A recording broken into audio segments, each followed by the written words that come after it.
تو حضور کے آنے سے فرق کیا پڑا ہے؟ ایک تو مسئلہ یہ ہے کہ بھئی میلاد منانا چاہیے کہ نہیں منانا چاہیے، تو ایک الگ سی بحث ہے. اس بحث میں تو میں پڑھنا ہی نہیں چاہتا ہوں. اس کا جواب بس میرے پاس اتنا سا ہے اسرائیل بھائی کہ وہی خوشی مناتا ہے جس کے گھر میں آیا ہو. بچہ آئے گا تو باپ خوشی منائے گا. خوشی کس کے دل پہ ہوگی؟ بولو کون خوش ہوگا؟ جس کا بیٹا آیا ماں خوش ہوگی، بہنیں خوش ہوگی، دادا خوش ہوگا، دادی خوش ہوگی، نانی خوش ہوگی، نانا خوش ہوگا. سب کو خوشی نہیں ہوتی. بچے کے پیدا ہونے سے خوشی ان کو ہوتی ہے جن کے گھر میں آتا ہے. ایگزامپل کے طور پہ اس بحث میں نہ پڑھ کے ایک یہ مثال یہ ہے کہ ایک آدمی مسکت سے آیا، قطر سے آیا، یہ عمان سے آیا، لکھنؤ میں لینڈ کیا. اس کے بعد اس نے اپنی امیگریشن آفیسر کے پاس گیا. امیگریشن آفیسر نے اس کو دیکھا، کوئی نوٹس نہیں کیا. اس نے اس کا امیگریشن کمپلیٹ کیا اور پھر کوئی خوشی نہیں منائی گئی. سب کو پتا ہے ہماری طرح کتنے اس کو لوگوں نے دیکھا، ہماری طرح آیا ہے. اس کے بعد پھر وہ باہر نکلا. نکلنے کے بعد ٹیکسی پکڑی اور اس کے بعد آپ کے گاؤں میں آ گیا. جب گاؤں میں آیا تو محلے والوں نے خوشی نہیں منائی کیونکہ ان کے گھر تھوڑی کوئی آیا تھا. مگر جیسے ہی وہ اپنے گھر میں داخل ہوا ہے، بیٹی نے دیکھا، آنکھوں میں آنسو لے آئی اور زور سے شور مچا کے بولی میرے ابا آ گئے. اس کے بعد بیوی نے دیکھا تو آنکھوں میں آنسو اس کے بھی آ گئے. میرا شوہر تو 3 سال کے بعد لوٹا ہے. ماں بولی میرا لال آ گیا. میرے باپ نے کہا میرا بیٹا آ گیا. نانی بولی میرا نواسا آ گیا. نانا بولے میرا ناتی آ گیا.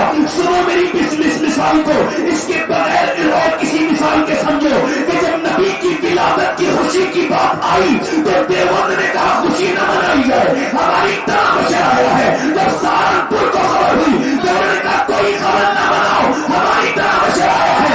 جب یہ خبر آئی ندوہ کو تو ندوہ والے بولے خوشی نہ مناؤ، ہماری طرح بچہ آیا ہے.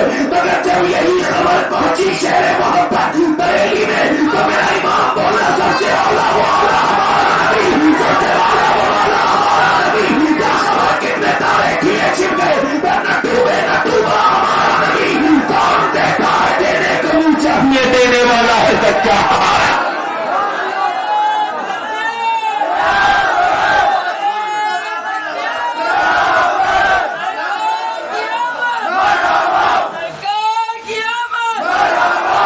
بحث نہ کرنا آج کے بعد. جب کوئی کہے میلاد منانا کہاں لکھا ہے تو کہنا میری قسمت میں. بحث نہ کرنا بالکل بھی. جس کے آئے گا وہ خوشی، جس کے آئے گا تو جن کا نبی آیا ہے وہ خوشی. جلدی بولو، جن کا آیا ہے وہ خوشی. جلدی بولو. کسی ایک امتی کو کوئی یہ خبر کر دے کہ تیرے نبی آج آئے، کتنے گنہگار صحیح آج ہی کے دن تیرے نبی پیدا ہوئے تھے، دل کو کیسی خوشی محسوس ہوگی. بس امتی ہونا ضروری ہے، مگر وہ ہے ہی نہیں. ان کو حضور کے بارے میں الٹی سیدھی باتیں کرتے ہیں. ان کو حضور سے بغض ہے، حسد ہے میرے نبی کی ذات سے. بدبخت ہے بولو. خدا کی قسم نبی سے جو محبت کرے گا اس کا دل کھل جائے گا، وہ لنگر کرے گا، خوشیاں منائے گا. یار ذرا غور تو کرو، اور ہر سال منائے گا. حضور کی بدولت ہی تو سب کچھ ہے. آپ توجہ کریں گے، حضور کی بدولت ہی تو سب کچھ ہے. اب آپ سے میں عرض کروں، حضور آئے ہیں تو فرق کیا پڑا ہے زمانے کا. اب تقریر شروع کروں. آپ کی یہ میں جوشیلی باتیں بہت مجھے یادیں کر سکتا ہوں، مگر میرا دل یہ کرتا ہے کہ کچھ ایسی باتیں کر جاؤں جس سے ہماری دنیا بھی اچھی ہو جائے اور آخرت بھی اچھی. حضور آئے ہیں. کون آئے ہیں؟ تو تبدیلی کیا آئی ہے بتاؤں. ابو ذر غفاری سب کہہ دو رضی اللہ تعالیٰ. ابو ذر غفاری بیان کرتے ہیں میں جب اسلام نہیں لایا تھا تو اتنا سخت انسان تھا میں کہ جب کوئی غلام پریشان کرتا تھا کسی کو عرب کے اندر، میرے علاقے کے اندر، تو وہ کہتا تھا ایسا کر، ٹھیک سے کام کر لے ورنہ ویسے ہی مانوں گا جیسے ابو ذر غفاری اپنے غلاموں پر ظلم کرتا ہے. اب رات میں جن لوگوں کو جانا ہو جلدی چلے جائیں، بیچ میں سے آپ اگر رکیں گے تو میں تھوڑا سا بھٹک جاتا ہوں، اور آپ یہ کبھی بھی نہیں چاہیں گے کہ میں تقریر کرنے میں بھٹکوں، ورنہ میں جانے والے کو بھٹکا دیتا ہوں کبھی میں مزاج ہے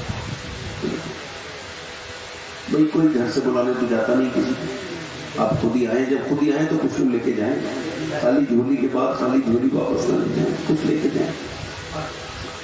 ابو ذر غفاری بیان کرتے ہیں کہ جب میں اسلام نہیں لایا تھا تو فرماتے ہیں اس وقت میرا حال یہ تھا کہ لوگ میری نام کی مثال دیتے تھے، ڈراتے تھے اپنے غلاموں کو کہ ایک ایسا ہے ٹھیک سے کام کر ورنہ ایسے ہی ماروں گا جیسے ابو ذر غفاری اپنے غلاموں کو مارتا ہے۔ کہتے جب میں مارتا تھا تو چمڑا ادھر دیتا تھا، بے ہوش کر دیتا تھا غلاموں کو اپنے، اتنا ظالم تھا میں، مگر جب حضور کا نام میں نے سنا تو سرکار سے محبت پیدا ہو گئی۔ ایک دن جا کے میں نے کلمہ پڑھ لیا، حضور کا مبارک چہرہ دیکھا، نبی کی آنکھیں دیکھی، نبی کی زلفیں دیکھی، خدا کی قسم اور نبیوں کے معجزے الگ ہیں، حضور کا معجزہ الگ ہے، اور نبیوں کی شان یہ نہیں ہے، میرے نبی کی شان کا حال یہ تھا کہ حضور کے چہرے کو دیکھ کر کے لوگ کلمہ پڑھ کے مسلمان ہو جایا کرتے تھے۔ حضور کی آنکھوں کی طرح آنکھیں نہیں، حضور کی زلفوں کی طرح زلفیں نہیں۔ ابو ذر غفاری کہتے ہیں حضور نے مجھ کو کلمہ پڑھایا، کچھ نہیں کہا، صرف کلمہ پڑھایا۔ میں جب واپس پلٹا تو حضور نے آواز دی، او ابو ذر، میں ٹھہر گیا۔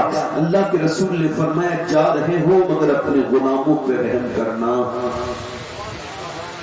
میں نثار تیرے کلام پر ملی یوں تو کس کو زبان نہیں، وہ سخن ہے جس میں سخن نہ ہو، وہ بیان ہے جس کا بیان نہیں۔ اللہ اکبر۔ کہتے ہیں میں حضور کو دیکھا، راستے بھر روتا ہوا گیا، پھوٹ پھوٹ کے روتا تھا، یا اللہ میرے حضور نے مجھ سے کہا ہے۔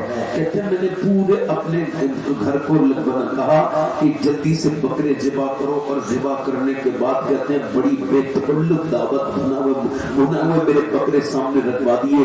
میرے گھر والوں نے کہا کس کی دعوت ہے؟ کہ آج میرے غلاموں کی دعوت ہے۔ وہ بھی حیرت میں تھے، اور پھر میرے غلاموں کو جب میں نے بٹھالا ٹیبل پر کھانا کھانے کے دسترخوان پہ تو وہ بھی حیرت میں تھے۔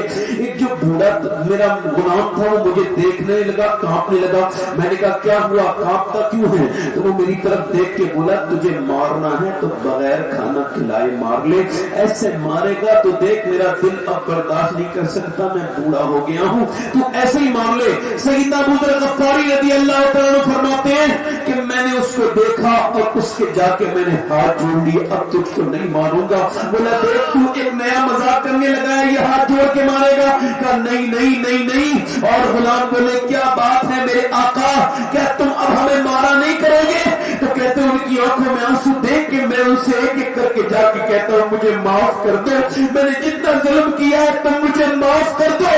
بولے یہ انقلاب کیسے آیا؟ تو میں نے کہا کہ اللہ کے رسول کے ہاتھ میں جب سے ہاتھ دیا ہے اب یہ ہاتھ کسی مظلوم پر اٹھے گا نہیں۔ غلام بولے ابو ذر اب ہمارا کھانے کا دل نہیں کرتا، اب تو کلمہ پڑھنے کا دل کرتا ہے، چلو کلمہ۔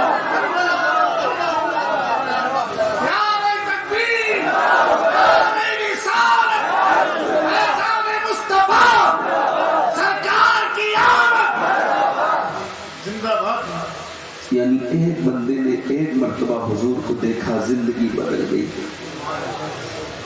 حضور کے آنے سے فرق کیا پڑا ہے؟ ایک بہت بڑے صحابی ہیں، وہ کہتے ہیں میں جب چھوٹا تھا، بیان کرتے ہیں ہم سب کے آقا ہیں مگر بیان کرتے ہیں میں اس وقت غلام تھا، میرا باپ بھی غلام تھا۔ اس کا سیٹی ہلکا کم کر دیں، آواز تھوڑا سا صاف کر دیں، تھوڑا سا بیس ہلکا سا بنائیں، ٹیبل بھی بنا دیں۔ میں آج کر رہا تھا، وہ کہتے ہیں میرا باپ مجھے ایک دن مارتے مارتے میرے سینے پہ چڑھ گیا، اور سینے پہ چڑھنے کے بعد اس نے میری گردن دبانا شروع کر دی۔ میں 7-8 سال کا تھا، یہاں تک کہ میری آنکھیں باہر کو آنے لگی۔ میری ماں آگے بڑھی اور جا کے بولی کیوں مارتے ہو، یہ تمہارا بیٹا ہے؟ میں نے کہا ہاں۔ اس نے کہا میرا بیٹا تو ہے مگر میں نہیں چاہتا یہ بھی میری طرح زندگی گزارے۔ کہا کیا ہوا؟ کہا کل میرے آقا نے مجھ کو یہ کہہ کے مارا تھا کہ تو نے اونٹ باندھے کیوں نہیں، یہ دھوپ میں کھڑے رہے، آج باندھ دیے تو یہ کہہ کے مارا ہے۔ یہ کہہ کے مارا ہے کہ تو نے میری بغیر اجازت کے اونٹ کیسے باندھے. یہ کہہ کے میرے باپ نے, وہ کہتے ہیں, اپنا کتا ہٹایا تو اس کی پوری چمڑا ادھرا ہوا تھا. میرا باپ کانپ رہا تھا اور کہتا تھا میں ایسی زندگی اپنے بچوں کو نہیں دینا چاہتا. یہ میں بھی غلام ہوں, میرا بیٹا بھی غلام ہے, اور یہ بھی ایسی پٹے گا جیسے میں پٹتا ہوں. لہذا میرے باپ نے میری گردن دبا کے مارنا مجھے چاہا. کہتے جب اس نے مجھے مارنا چاہا تو میری ماں نے بچا لیا, مگر کچھ دنوں کے بعد میرے باپ کو مار دیا. لوگوں نے اتنا برا مارا اس کے آقا نے کہ وہ ایک دن گھر نہ آ سکا, مر گیا. کہتے پھر میں بکا, ایک جگہ دو جگہ, میری ماں مجھے مکے لے گئی, مکے میں ایک دو تین جگہ بکا. آخر آ کر کے کہتے ہیں ایک دن وہ آیا کہ مجھے ایک ہی انسان مجھے دیکھ کے, جب میں جوان ہو گیا تو مسکراتے تھے, وہ اللہ کے رسول تھے. ابو بکر صدیق مجھ سے بات کرتے تھے اور کوئی بات نہیں کرتا. کہتے میرا کالے رنگ پر اعتراض ہوتے تھے, مجھے مارا توڑا جاتا تھا. وہ کہتے ہیں, فرماتے ہیں ایک دن یہ ہوا کہ نبی پاک صلی اللہ علیہ وسلم میری بکریوں کے قریب آئے. میں بکری چرا رہا تھا. حضور نے فرمایا کیا تیری بکری میں کوئی دودھ دیتی ہے بکری؟ تو میں نے کہا نہیں, میری ساری بکریاں اس وقت دودھ نہیں دیتی, ایک بکری. حضور نے فرمایا کوئی ایسی بکری جو سب سے زیادہ کمزور ہو, کبھی دودھ نہ دیتی ہو, تو اس کو لے کر کے آؤ. کہتے میں حضور کی بارگاہ میں لے آئے. سرکار نے اپنے دستے مبارک دونوں اس کے تھنوں پر رکھے. کہتے ابھی حضور کے دونوں مبارک ہاتھ پوری طرح سے رکھے بھی نہیں کہ اس کے تھن پھول گئے, اس کے اندر دودھ آ گیا. کہتے ہیں اس کے بعد میں نے پیا, حضور نے پیا, ابو بکر نے پیا. جب تک وہ بکری زندہ رہی اس کے اندر سے دودھ نکلتا رہا. کہتے ہیں اسی معجزے کو دیکھ کر کے میں ایمان لے آیا, مگر وہ ایسا دور نہیں تھا جو ایک دم ایمان بتایا جاتا. کہتے ہیں میں 7ویں نمبر کا مسلمان ہوں, سابقون میں شامل ہیں. پہلے 40 لوگوں میں وہ پہلے ایمان لے کے آئے, اس میں 7ویں نمبر کے. وہ کہتے ہیں حضور نے فرمایا اسلام اپنا چھپانا بتانا نہیں, مگر کہتے ہیں ایک دن یہ ہوا, عشق اور مشک چھپائے نہیں چھپتا ہے, عشق اور مشک چھپائے نہیں چھپتا ہے. کہتے ہیں اچھا آج تو لوگوں سے آئی فون نہیں چھپایا جاتا, اپنی بلٹ موٹر سائیکل نہیں چھپائی جاتی, تو وہ ایمان کیسے چھپائیں گے؟ اب وہ عمار کو کہتے ہیں ایک دن عمار کو باندھ کے مار رہے تھے, اس کی ماں کو شہید کر چکے تھے. اس کی ماں کی عمر 70 سال کے تقریباً تھی. جب پتا چلا اس کے آقا کو کہ اس میری کنیز ایمان لائی ہے, تو اس نے اس کے منہ پہ تھپڑ مارنے شروع کیے. ابو جہل بھی مارتا تھا, ساتھ میں اس عورت سے کہتا تھا اسلام چھوڑ دے, مگر وہ پہلی شہیدہ کہتی تھی نہیں چھوڑوں گی. ایک دن ابو جہل نے اپنا بت سامنے رکھا اور کہا اس کو بھی خدا مان اور پھر مجھ کو بھی, اپنے خدا کو بھی مان مگر میرے اس بت کو بھی مان. اس نے اس بت کے اوپر تھوک دیا, کہا جو ہے ہی نہیں اس کو میں کیسے مانوں گی. یہ کہہ کے تھوکا تو اس نے نیچے سے نیزہ مارا, نیزہ اس کے پیٹ کے اندر داخل ہو کے اس کے سینے کو پھاڑ پڑا اور منہ کی طرف سے باہر جب نکلا وہ عورت وہیں پہ ڈھیر ہو گئی. 70 سال کی ایک بوڑھی تقریباً زمین پر گری, اس کا پورا پیٹ پھٹ چکا تھا اور وہ اللہ کا ذکر کرتے ہوئے پہلی شہید ہو گئی. یعنی اسلام کو اپنا خون دینے والی پہلی خاتون تھی جس کا نام سیدہ سمیہ تھا. اس کے بعد اس کے آدمی کو بیچ میں سے کاٹ دیا گیا اور کاٹنے کے بعد اس کے آدمی کو بیچ میں سے چیر دیا گیا. اب بیٹے کو کھڑے ہو کے مارا جا رہا ہے عمار کو, اور ایسے ایسے اس کے کوڑے مارے جا رہے ہیں. اس کی کھال کوڑے کی اس رسی کے ساتھ کھینچ کے باہر کو آ جاتی ہے, مگر وہ کہتا ہے میں نہیں مانوں گا. ابو جہل مارتا ہے, عتبہ مارتا ہے, شیبہ مارتا ہے, ابو سفیان مارتا ہے, یہ سب مارے جا رہے ہیں, مارتے جاتے ہیں اور کہتے جاتے اسلام چھوڑ, مگر نہیں یہ تھک گئے. بتاؤ بزدل وہ لوگ نہیں ہیں جو ایک آدمی کو نہتے کو باندھ کے مارے, وہ بزدلی تو ہے, بزدل مارتے جا رہے ہیں. وہ کہتے ہیں وہی کہتے ہیں کہ میں غلام تھا, میں دیکھ رہا تھا, کھڑا ہوا کچھ نہیں کر سکتا تھا, میری آنکھوں میں بار بار آنسو آتے تھے مگر روک لیتا تھا کیونکہ مجھے اسلام چھپانے کا حکم تھا.